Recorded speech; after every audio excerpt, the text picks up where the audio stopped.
Hello everyone. I hope you all are fine.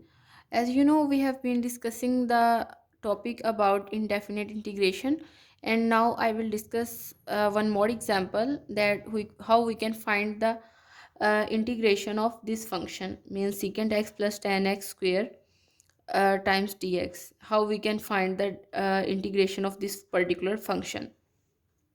Now, as you know that our function here is f of x is equals to secant x plus tan x square.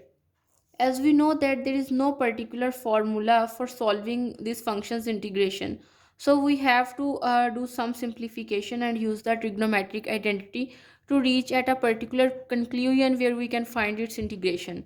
For example, if we open here the square, as you know that we will use here the formula a plus b square is equals to a square plus 2ab plus b square.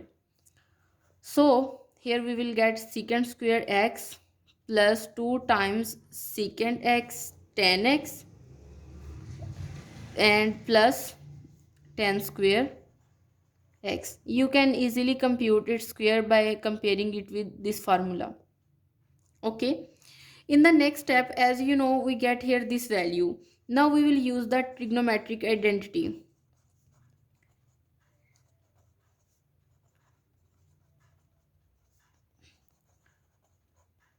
The identity is that tan square x is equals to secant square x minus 1. And now we will substitute its value here. Then we will get, I am just solving here my function. When I will get a particular value where I think that I can find its integration, then I will substitute function's value here. Okay.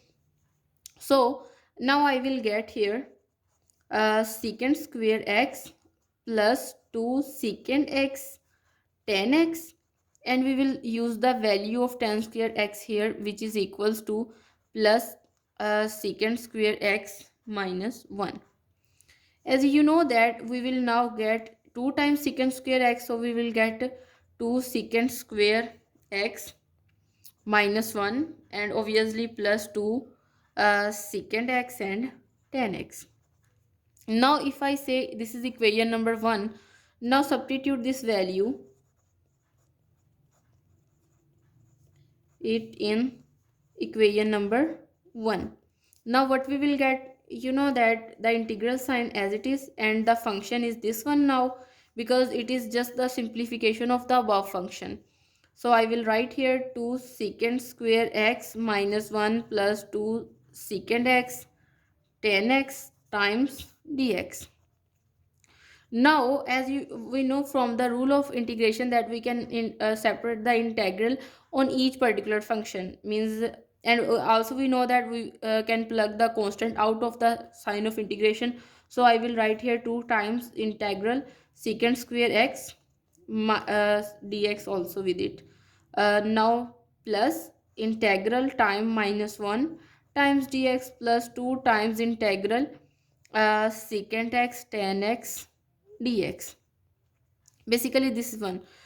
Here I plug the constant out and integration on this function, and obviously we've multiplied dx with every function, and here we will get plus times integral sign and the function is constant function here, and all the things remain the same. Now I will get secant square x dx. Obviously it is also a constant, so I can write here 1 times dx plus 2 times secant x tan x and dx. Now the antiderivative, this is basically the formula. The antiderivative of secant square x is tan x, so I can write here tan x.